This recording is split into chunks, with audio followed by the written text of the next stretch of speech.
여러분 안녕하십니까? 매정도와의 양지호입니다. 부인입니다. 오늘은 임신과 육아에 대한 이야기 해보도록 하겠습니다. 지난 시리즈는 결혼에 대한 이야기였죠? 못 보고 오신 분은 이 카드를 참고해 주시고요. 임신 육아 또 할 말 많죠? 많죠. 어느 부분은 이건 할 말이 많아. 그죠?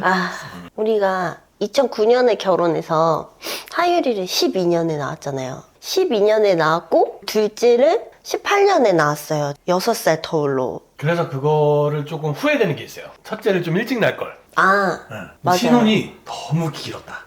근데 좋았는데. 근데 물론 좋은데 응. 이 아기를 늦게 낳으니까 힘들어. 그렇죠. 제가 33세 첫째를 낳은 거고 응. 와이프 31에 첫째 아이를 낳은 거기 때문에 30에 결혼을 하고 31에 애를 낳았으면 지금쯤 고등학생이 돼 있을 거거든요. 한편으로는 그 3년이라는 시간이 꽤 재밌었거든요. 그것도 괜찮았다. 잘 놀았고 아이도 잘 크고 있다. 저는 그렇게 생각합니다. 만약에 그때로 돌아가서 아이를 언제 낳을래? 이렇게 물어보면은 저는 신혼을 한 1년만 하고 2년 차에 아이를 낳는 게 어떤가 생각이 듭니다. 근데 우리가 육아가 긴 거는 사실 첫째보다 둘째가 늦어서 그런 거지. 그런 것도 있죠. 사실 하율이는 클 만큼 컸지 이제. 그래도 빨리 낳았었으면 뭐 지금 조금 더 같이 뭔가를 더 많이 하겠다 뭐 이런 생각은 해요. 근데 중학생 되면 엄마 아빠랑 안 논대 애들이. 뭐 그런 얘기는 들었습니다. 응. 아직까지는 잘 놀아주고 있어요. 그래서 같이 가족여행도 많이 다니고 다녀줄 때 많이 다니고 있다. 매종드와이. 우리가 아기를 낳을 때 제왕절개를 했잖아요. 그렇죠. 둘 다. 와 이거는 썰이 진짜 긴데. 출산이니까 부인 얘기해 보시죠. 네, 제 입덧이 또 엄청 심했거든요. 저보다 심한 사람 봤습니까? 부인이 한 명이라 어떻게 심한지는 잘 모르겠고요. 어느 정도까지 더 심했냐면 그 발바닥으로 땅을 디디고 있는 시간보다 등으로 누워있는 시간이 더 많았어요. 제가 엄청 입덧이 심해서 거의 먹지도 잘 못하고 누워만 지내고 병원에 가서 주사 맞고 링겔 맞고 임신 기간이 거의 그렇게 지나갔어요. 그렇게 임신을 하고 아기를 낳는데 원래는 자연분만 엄청 자신 있었거든요. 저 잘할 수 있다고 선생님이 엄청 걱정했어. 엄마 아기 낳을 수 있겠어요? 맨날 이렇게 물어봤었는데 그럼요 잘할 수 있어요 이랬는데 아기가 진통을 막 하는 도중에 아기가 골반에 걸려서 안 내려오는 거예요. 그래서 급하게 제왕절개 수술을 했죠. 제가 그때 심정이 어땠어요? 난 정신이 없어서. 그 생일 얘기를 안 할 수가 없네. 그 첫째가 태어나는 날이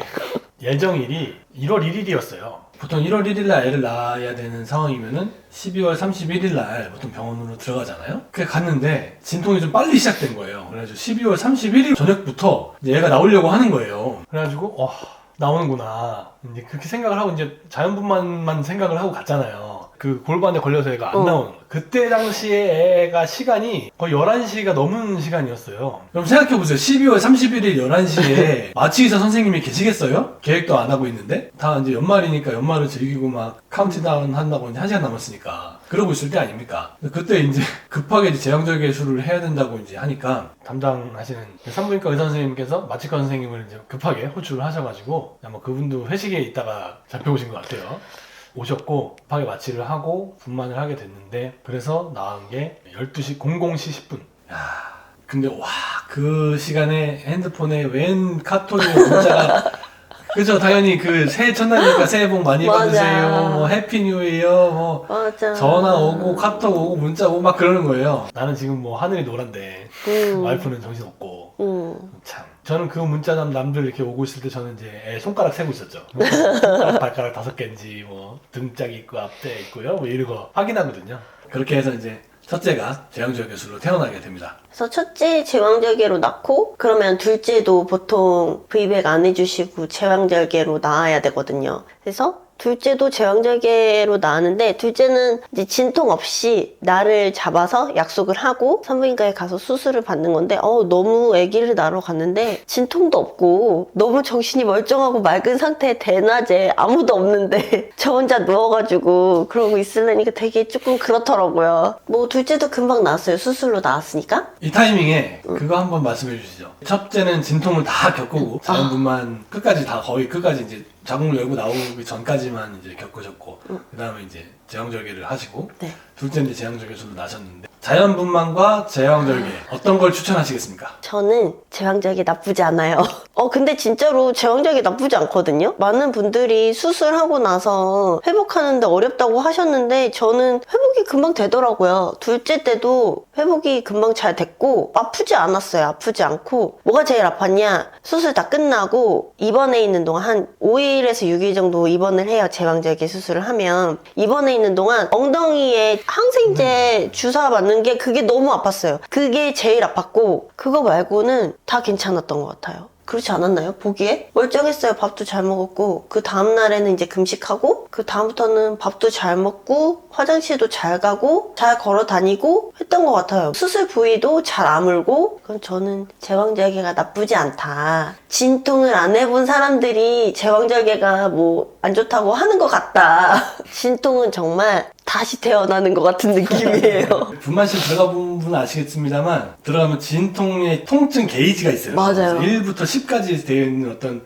메트로놈처럼 생긴 그게 요즘에도 있나? 있겠지? 저희 때 있었어요. 그래서 네. 그 게이지가 이렇게 있는데 1단계부터 10단계까지 있어서 처음에 이제 진통이 올 때 1, 2, 1, 3, 다시 1, 4, 5, 3, 6 이렇게 점점 올라요. 그래서 점점 올라갈 때쯤 돼서 아기가 나올 때쯤 되면 이게 10을 딱 찍고 있어요. 계속 10 이렇게. 산모가 그만큼 고통스럽다는 얘기거든요. 근데 그게 10이라고 해서 같은 10이 아니지. 10이라고 해서 다 푸른 똑같은 거지. 게 아니고 그 이상으로 게이지가 올라가지 않을 뿐이에요. 측정이 안 될 뿐이지 그렇죠. 분만의 고통이라는 거는 진짜 상당해 보였어요. 제가 봐도 보는 사람도 고통스러워 보이더라고요. 그 결정적으로 분만을 할 때 이 진통을 하면서 이런 뼈 마디마디가 벌어지는 거거든요. 그래서 왜 우리 몸조리 해야 된다, 막 팔이 아프다, 막 어깨가 아프다, 막 이러잖아요, 엄마들. 수술 환자는 그런 거 없어요. 수술 환자는 그냥 수술 환자일 뿐이에요. 배를 절개해서 아기를 꺼내고 다시 꼬맨 수술 환자일 뿐이기 때문에 오히려 회복이 더 빠르고 좋죠. 왜냐면 이런데 손목 이런 데가 안 아프거든요. 근데 저는 첫째 때 진통을 또 다 했기 때문에 그게 이미 다 벌어져 있잖아요. 그래서 조금 손목이 아프고 그런데 제왕절개 수술한 사람들은 수술 환자이기 때문에 몸 조리나 이런 거가 훨씬 편하다고 그랬어요. 몸도 안 아프고 가끔 살성이나 피부가 좀 약하신 분들이나 예민하신 분들은 이제 수술한 자국이 잘 안 아물거나 막 간지럽거나 그럴 수 있다고 하는데 다행히 저는 그런 건 없었고 그런 게 있다 하더라도 바르는 연고나 뭐 패치나 이런 것들이 잘 나와 있기 때문에 옛날처럼 자연분만이 무조건 좋다 이거는 아닌 것 같아요. 굳이 느끼지 않아도 되는 고통이라고 생각해요. 그게 다른 방법이 있잖아요. 아기를 낳는 방법이 자연분만밖에 없다 그러면 뭐 어쩔 수 없지만 다른 방법이 있는데 굳이 그 고통을 다 느끼고 뼈 마디마디가 벌어지고 나중에 그것 때문에 몸조리를 또 엄청 열심히 해야 되고 이런 것들이 과연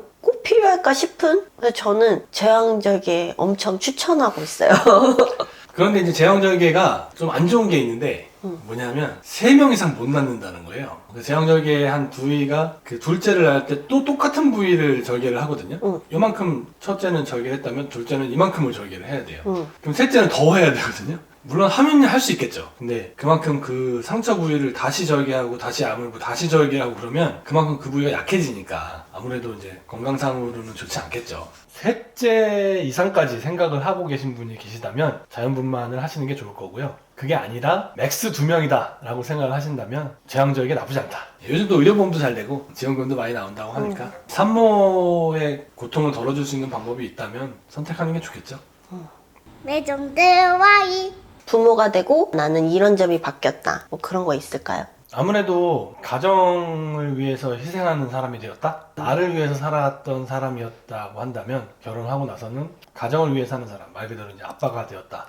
이렇게 생각할 수 있겠습니다. 모든 면에서 다 그런 것 같아요. 이 움직임 하나하나, 신경 쓰는 거 하나하나, 돈 버는 것까지 전부 다 나보다는 이제 식구들을 위해서, 우리 아이들을 위해서 살게 되지 않았나. 그게 제일 큰 변화라고 생각합니다. 둘이 있을 때 우리는 둘 다 성인이고 원하는 거는 어느 정도 다 할 수 있는데 아이가 생기면 제약들이 있죠. 못 가는 데도 있고 하면 안 되는 것도 있고 근데 그런 것들이 다 그렇게 아쉽지는 않은 것 같아요. 아 내가 아기가 있어서 이런 걸 못하지 저런 걸 못하지 여기도 못 가지 이런 것들이 그렇게 아쉽거나 그러진 않은 것 같아요. 놀 만큼 놀아서 그런가? 마인드셋이 그렇게 되어 있다는 거죠. 둘이 있으면은 할 수 있는 일을 아이 때문에 못한다 이렇게 생각 자체를 안 한다는 거죠. 우리는 넷이니까 이렇게 해야 된다 이렇게 생각을 하는 거지. 와, 둘이었으면 훨씬 좋았을 텐데 이렇게 생각하지는 않는다는 거죠. 맞아요. 저희는 아기가 태어나고 하율이도 그랬지만 은율이가 태어나서도 아기들을 두고 둘이서만 어딜 간다 그런 적은 거의 없었던 것 같아요. 아기들 학교 가고 유치원 간 사이에 둘이 영화를 본다 이런 건 있을 수 있지만 뭐 부모님께 맡기고 뭐 해외여행을 간다든지 뭐 이런 거는 거의 그런 생각을 해본 적도 없고 시도도 안 했던 것 같아요. 그죠? 네. 우리는 늘 식구니까 어디를 가도 아기들 다 데리고 다니고 그랬던 것 같아요. 왜 기러기 아빠들 있잖아요. 처음에는 뭐 아빠면은 기러기 아빠 할 수 있다 이렇게 생각했는데 저희 와이프는 그런 생각 안 해요. 식구는 무조건 같이 살아야 된다. 네. 떨어져 있을 거면은 그 일을 하지를 말아라. 이런 주의예요. 물론 뭐 부득이하게 어쩔 수 없이 이제 가야 되는 상황이니까 그런 상황이라면 뭐 이해하겠지만 저희 같은 경우는 어차피 제가 집에서 일을 하기 때문에 또 약간 그 디지털 노마드지 않습니까? 디지털 노마드가 또 궁금하신 분은 영상을 참고해 주시기 바랍니다. 그래서 저희는 4명이 사실상 떨어질 일이 거의 없는 구조를 가지고 있습니다. 한 세트죠, 그러니까. 매종드 와이. 딩크족, 요즘 딩크 엄청 많잖아요. 아 딩크. 네, 주변에도 딩크가 꽤 있어요. 꽤 있는데 딩크족에 대해서 어떻게 생각하세요? 더블 인컴 노키즈 DINK 둘이 맞벌이를 하면서 아이를 낳지 않는 게 이제 딩크족 부부라고 하는데 저는 개인적으로 딩크족 분들 뭐 응원합니다만 아이를 낳고 키워본 입장에서 아이는 있는 게 좋다라고 생각합니다. 저는 젊었을 때 아이를 굉장히 싫어했어요. 이거는 와이프가 아주 잘 알아요. 맞아요. 제가 어느 정도 아이를 싫어했냐면 식당에 갔는데 애들 소리가 난다. 그럼 그 식당 안 가요. 다시 나왔어요. 네, 밥 먹는데 방해된다 이거죠. 그렇게 예민하고 재수없는 사람이었어요. 근데 그럼에도 불구하고 결혼하고 아기를 안 낳는다 그런 얘기는 한 번도 한 적 없어요. 내 새끼는 또 내 새끼니까.